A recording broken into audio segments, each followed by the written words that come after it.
네, 오늘의 이슈를 꿰뚫어보는 이슈통입니다. 이제 며칠 남지 않은 2013년, 하지만 국회에 남은 숙제는 산더미 같습니다. 정치권의 벼락치기가 어제 오늘 일은 아니지만 시간은 촉박하고 풀어야 할 문제는 간단치가 않습니다. 먼저 예산안은 지금 여야 간에 어떤 예산을 넣고 뺄지 줄다리기가 한창인데요. 특히 이른바 박근혜표 예산과 대선 개입 의혹 국가기관 관련 예산을 놓고는 여야 간에 이견이 여전한 것으로 알려졌습니다. 또 예산안의 부수법안인 세제 개편안도 막판 진통을 겪고 있습니다.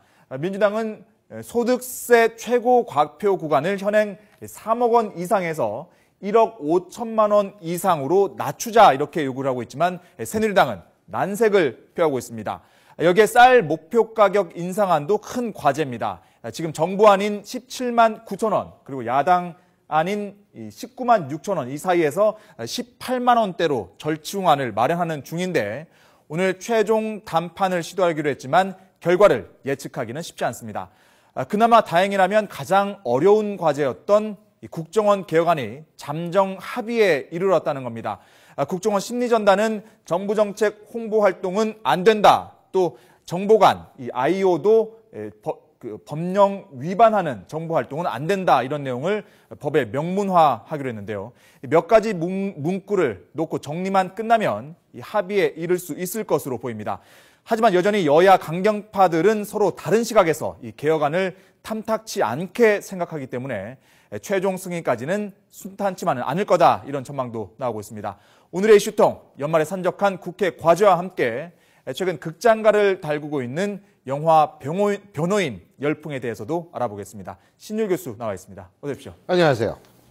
지금 국회가 정말 할 일이 많습니다. 예, 그렇습니다. 뭐 하다가 지금 이렇게 숙제를 잔뜩 쌓아놓은 걸까요? 저는 그 예산안 아까 말씀하셨는데 네. 제대로 알고 지금 싸우는 건지 그것도 궁금해요. 사실은 우리나라 국회의원들이 전문성이 굉장히 떨어지거든요. 전문성이 떨어진다라는 게 이분들의 전직이 문제라는 것이 아니라 너무 이 변호인 말씀하셨는데 네. 법률가 계통의 사람들이 너무 많다는 거예요. 그렇죠.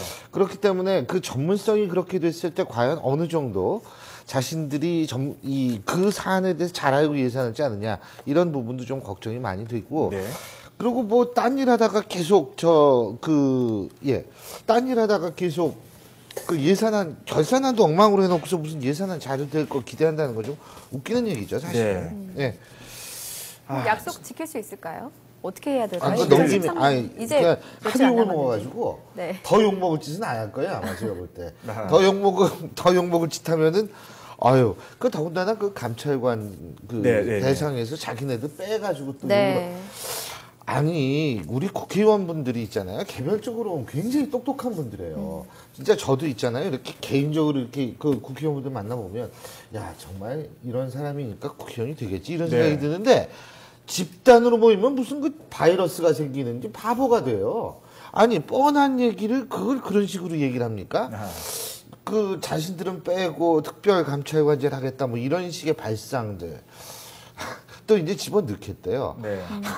그 뭐 애들 장난입니까? 이왕 할 거면 진작에 하지. 글쎄, 그러니까 그게 이제 그 집단화가 되면 바보가 되는 이유를 한번 우리가 생각해 볼 필요가 있을 것 같습니다. 네. 참 집단 히스테리도 아니고. 근데 이게 사실 어려운 게 말이죠. 예산안을 처리하는 것도 사실 예전에 항상 12월 31일 넘기고 이런 것 때문에 문제가 됐었는데 이번에는 예산안에 국정원 개혁안에 또 지금 야당에서는 쌀 목표 가격에 뭐 여러 가지 지금 연기를 하고 있기 때문에 농림해양수산위에서 지금 농림수산해양위에서 그거 아직 안 넘어갔죠. 그렇죠.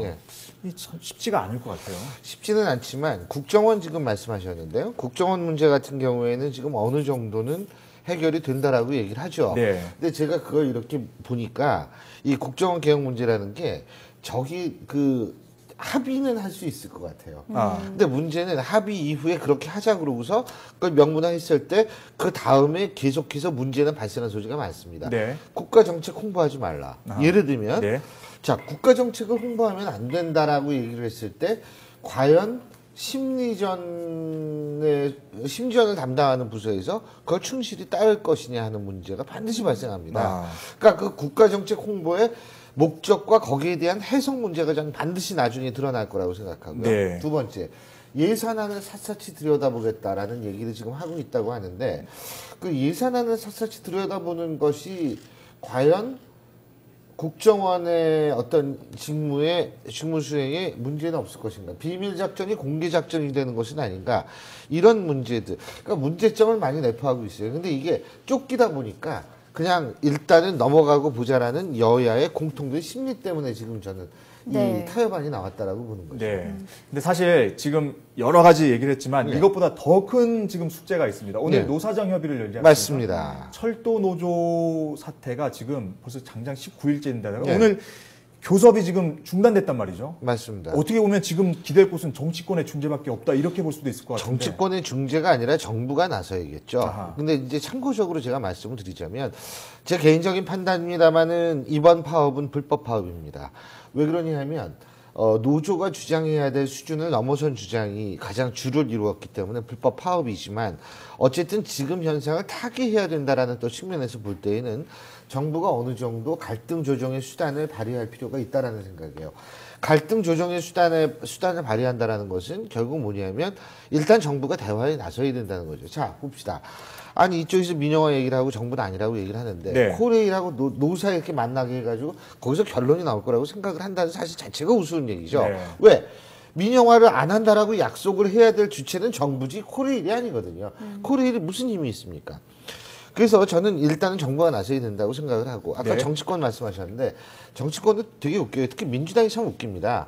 사실 이 민영화 물론 정부 민영화 아니라고 그러지만 자 민영화 문제를 제일 먼저 꺼낸 게 2001년에 네. 2002년에 네. 김대중 대통령이 제일 먼저 꺼냈어요. 네. 그러고 나서 실제로 문재인 의원은 트위터에 그런 얘기했다고 그러더라고요. 뭐냐면 자신들이 민영화를 공사의 설립으로 막았다. 글쎄, 근데 제가 그럼 문재인 의원한테 좀 궁금한 게 하나 있어요. 그때 당시 2003년이었거든요. 그때 당시에 철도 노조가 6월 달에 총파업을 예고하면서 얘기한 게 뭐냐면 철도공사를 저지하겠다. 설립을 네. 저지하겠다. 전환을 저지하겠다 그랬거든요. 네. 아니 그게 민영화를 막는 거라면 네. 철도공사가 왜 그렇게 적극적으로 나왔는지 전 진짜 궁금하지 않을 수 없어요. 네. 그리고 우리 코레일의 최 사장님 네. 조선일보의 2012년 그 1월자에 쓴 조선일보 오피니언 안에 쓴 글을 제가 딱 봤는데 이분이 그때 당시에도 민영화 반대했을 뿐만이 아니라 경쟁 체제 도입에도 반대를 하더라고요. 네. 그러면서 철도의 특성을 이해하지 못한 데서 나온 것이다라는 언급을 하거든요. 자, 아하. 근데 지금은 다시 그 경쟁 체제 도입을 얘기를 하고 있는데 네. 그렇게 입장 바뀐 건 정반대로 바뀐 거예요, 민주당하고. 네. 그러니까 국민들의 입장에서 볼 땐 전부 말을 바꿔놓고서 옛날에 내가 사실 왜 그랬고 지금 왜 이렇게 바뀌었다는 얘기 한마디도 안 하고 서로 딴 얘기를 떠들고 있으니 아하. 국민들이 이 진실을 어떻게 알겠습니까? 그렇죠. 예.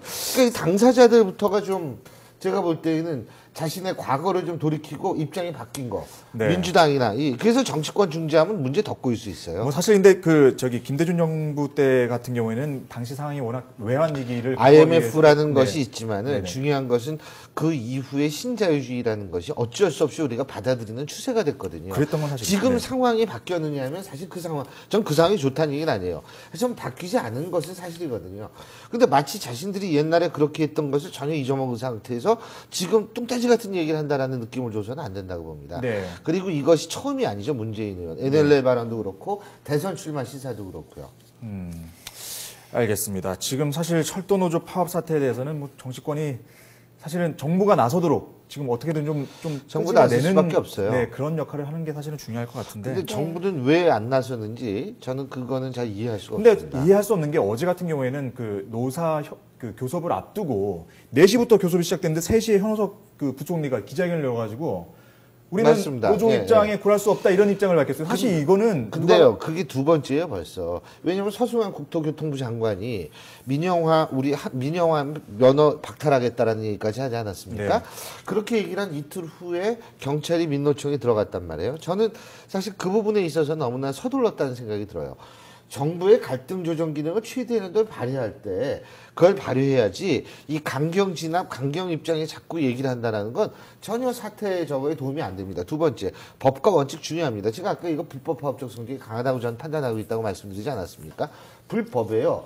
하지만 불법이라 하더라도 법과 원칙을 잘해서 이 불법을 우리가 정확하게 다시는 나타나지 않게 하기 위해선 갈등 조정 수단이 먼저 앞서야 된다고 생각합니다. 네. 그러고 나서 불법을 얘기하면 국민들이 동의하죠. 자칫 강경하게만 나가고 법과 원칙만을 주장하게 되고 갈등 조정 수단이 사라진 상태에서 그런 주장만 하게 되면 이게 피해자 코스프레하기가 되게 쉬워요. 법을 네. 어긴 사람들이. 네. 그런 부분을 조심해야겠죠. 네, 사실 불법 파업이냐 아니냐 여부는 워낙에 양측의 의견이 팽팽해서요. 그거는 저희가 어떻게 그거는 팽팽한 것은 아닌 걸로 알고 있어요. 그러니까 네. 체포영장도 발부가 됐고. 네. 예. 어쨌든 그건 두고 봐야죠. 네, 어쨌든 뭐 예. 다음 이야기로 넘어가죠. 좀 주제를 바꿔서요. 지금 여의도에서는 뭐 영화 한 편 때문에 지금 뭐 관심들이 많죠. 네. 네. 변호인 네. 어떻게 보십니까? 송강호 씨가 연기를 참 잘한 것 같아요. 원래 송강호 씨가 연기 잘하죠. 잘하죠. 네. 예, 연기를 참 잘하고. 영화 보셨어요? 저는 예고편만 봤습니다. 네. 근데 전 개인적으로 이런 생각이 들어요. 지난번 대선 때도 박정희 대 노무현이라는 구도라고 얘기들을 많이 했어요. 네. 이 돌아가신 분들, 이런 분들이 계속해서 지금 정치를 주도하고 있다라는 아주 기형적인 현상에 대해서 얘기들을 많이 했거든요. 근데 영화 변호인이라고 얘기를 했을 때 그 변호인이라는 사실 그 영화가 흥행을 한다는 사실 자체도 전 두 가지라고 봅니다. 일단 돌아가신 분에 대한, 그리고 사실은 굉장히 비극적으로 삶을 마감했다라고 저는 개인적으로 생각하는데 그런 분에 대한 어떤 사회적인 향수라는 것이 작용을 했을 거고요. 두 번째는 뭐냐면 지금 현실에 그다지 만족하지 못한 사람들이 많다라는 것을 반증한다라는 거죠. 네. 그렇기 때문에 이 두 가지가 어우러져서 지금 이 영화가 흥행이 되는 건데 제가 볼 때는 이 영화가 뭐 잘 돼서 제가 배가 아프다는 얘기 절대로 아니고 네. 이런 영화가 흥행한다는 사실 자체가 우리 사회가 그만큼 많이 아프다는 것을 반증한다고 생각합니다. 네. 사실 이 영화 보고 나서 그런 얘기 하는 분들도 있더라고요. 이 영화, 이 배경이 사실 과거. 우리 때 얘기예요. 그렇죠. 예. 한참 과거 때 얘기인데 지금 현실과도 맞닿아 있는 것 같다. 뭐 이런 얘기도 하시거든요, 사실은. 그러니까 그것이 지금 왠지 모르게 불만족스러운 부분이 많다라는 느낌을 갖는다는 거죠. 근데 그거의 가장 중요한 부분 중에 하나가 현 정권이 소통에 관해서 가장 문제가 있다라고 얘기가 많이 나오지 않습니까? 네.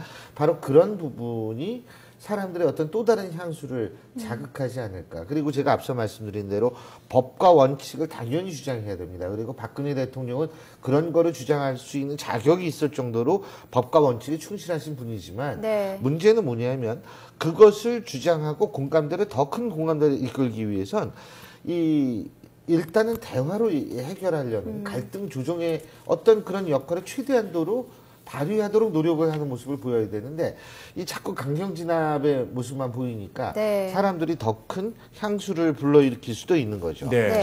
네. 예, 그런데 변호인 얘기를 하고 있으니까 제가 사실 영화를 못 봤습니다. 예. 그런데 저희 세대 얘기도 아니고요. 예. 보면은 1981년 부산에서 벌어진 용공 조작 맞습니다. 사건, 불임 사건을 모티브로 예, 하고 실화죠. 있는데 좀 설명 좀 해주세요. 저는 잘 몰라가지고. 1980년대 노무현 전 대통령이 그때 이제 사실 원래 처음부터 인권 변호사로 생활하지는 않지 않았습니까? 네. 근데 이제 거기에서는 식당 아줌마, 자기가 든 식당 아줌마의 아들이 이제 그 불임 사건에 연루가 돼서 거기에서 비로소 눈을 뜬다라는 이건데 그거는 제가 알기로는 조금 픽션이 가미된 얘기로 알고 있어요. 네. 네. 사실 그렇게 눈을 뜬 것은 아니라고 생각을 하지만 그래서 이제 소위 말해서 학생운동권들하고 노무현 전 대통령이 교류를 시작하고 그때 사회적인 문제 이슈에 대해서 비로소 눈을 뜨게 된 거는 사실입니다. 제가 노무현 전 대통령의 변호를 받았던 과거 부산대학교 학생운동권의 얘기를 직접 들은 게 있는데요. 노무현 전 대통령이 그때는 상당히 그 어떤 사회적 문제에 대한 체계적인 어떤 생각을 갖고 있지 못했다는 느낌을 많이 받았다는 거예요. 초기죠. 네. 근데 어쨌든 학생들의 문제를 그렇게 하면서 본인은 이제 사회적 인식의 체계를 잡기 시작한 거죠. 네. 그래서 이제 이 영화라는 것은 바로 그런 과정을 보여주는 것 같은데요. 제가 볼 때는 지금 현재하고 그때하고는 너무나 많이 다릅니다. 네. 뭐 다른 게 80년대를 아무도 여기 저만 안 해요. 그러고 보니까. 한참 옛날 얘기죠. 그렇죠. 그때는 전두환의 폭정이 있었던 시대이기 때문에 정말 숨 쉴 수 있는 상황이 아니었다라고 저는 표현하고 싶고요. 한 달에 한 번 정도는 전국 대학 어디에선가 분신 혹은 투신 자살이 이어지는 시대입니다. 그런 시대를 저도 이 영화 아까 보지 않았다 그랬는데 어느 정도 잘 표현했는지 모르겠습니다만 그런 시대와 지금을 곧바로 비교한다는 건 무리가 많죠. 그러니까 이제 중요한 건 그 비교하는 게 특히 젊은 세대들 감정이입이 많이 될 수 있을 것 같은데 지금하고 그때하고는 엄청나게 뭐 비교할 수 없을 정도로 다르다는 점을 제가 분명히 말씀드립니다. 네. 근데 사실 교수님은 저기 그 정치와 영화라는 수업도 영화와 하시잖아요. 정치입니다. 영화와 죄송합니다. 정치라는 예. 수업도 하시는데 사실은 여의도에서도 이 영화에 관심 되게 많이 보이고 있어요. 저는 근데 제 수업에서는 이런 직접적인 영화는 쓰지 않습니다. 그러니까 예를 들면은 하나의 예입니다만은 이 전혀 상관없는 애니메이션이라든지 뭐 해피피트 2라든지 이런 거에서 이제 정치적인 거를 뽑아내는 건 이건 너무 정난한 얘기거든요. 그러니까 예. 제가 기억이 나는 게 작년 대선 무렵에도 영화 한 편이 되게 관심을 끌었어요. 그때 광해. 광해요. 광해 영화를 그때 안철수 당시 후보가 먼저 봤었고 그 다음에 문재인 후보도 그 영화를 보고 펑펑 울었습니다. 그 다음에 신문에도 나오고 그랬었거든요. 사실 그래서 이번 변호인 영화를 개봉하는 걸 보고도 여의도에서 이걸 어떻게 반응할까? 근데 여의도에서 반응하는 거 이렇게 보면은 뭐 당연히 탐탁하게 생각하진 않는 것 같더라고요. 그러니까 물론 이제 그 탐탁하게 생각하는 분들도 많다라는 거죠. 근데 이 장병환 민주당 정책위의장은 시대 상황이 별로 다르지 않아 국민이 공감하기 때문이다 이렇게 얘기를 하는데 네. 시대 상황은 많이 다르죠. 너무 억지로 그걸 같다라고 얘기할 필요는 없고 안철수 의원 같은 경우에는 이 법치란 법 준수를 국민에게 강요하는 것이 아니라 공권력의 남용으로부터 국민을 보호하는 것이 우선이라는 말을 생각했다. 말 잘했네요 이번에 안철수 의원. 네. 예. 진짜 처음인데 이게 제가 공감하는 건. 그다음에 원희룡 전 의원 같은 경우에는 민주화의 강을 거꾸로 돌릴 수는 없다. 뭐 이런 얘기를 했는데 글쎄요. 영화 한 편에 지나치게 정치권이 흔들리는 모습도 그렇게 바람직하지는 않습니다. 그리고 자꾸 이것을 과거와 빗대는 모습도 상황이 전혀 다른데 아니 그때는 정권 교체라는 것은 고사하고 선거라는 게 기능하는 선거가 언제 있을지도 모르던 상황이었었고 그때는 대통령에 대해서 예를 들면 그런 거 아세요? 이순자 씨 있잖아요. 네. 전두환 씨 부인. 네. 전두환 씨 부인 이순자 씨를 이순자 여사로 안 부르고 어떤 사람이 잘못 얘기해서 이순자 여인이라고 얘기를 했다는 거 아니에요. 근데 그 사람 들어왔다는 거 아닙니까? 그런 시대하고 어떻게 지금하고 비교를 합니까? 그러니까 네. 억지로 끌어맞히는 것도 문제고 네. 과거는 과거일 뿐이고 단지 모르는 과거, 혹독했던 과거. 그래서 지금 현실이 있다는 사실을 깨닫는다는 의미에서 이 영화는 중요할지 모르겠지만 네. 그걸 뭐 억지로 상황적으로 이렇게 자꾸 비교하려고 하는 것도 다른데 자꾸 같으려고 노력하는 것도 바람직하지는 않죠. 네. 예. 뭐 확실한 거는 일단 영화가 재밌어서 지금 300만 관객까지 보고 있고 사람들이 굉장히 즐거워하고 있다는 저도 보기는 보려고 그러는데 돌파했죠. 300만 관객. 예. 누가 표를 준다 그래서 한번 그때까지 기다려보고. 알겠습니다. 오늘 얘기까지 여기까지. 예, 예. 네, 고맙습니다. 고맙습니다.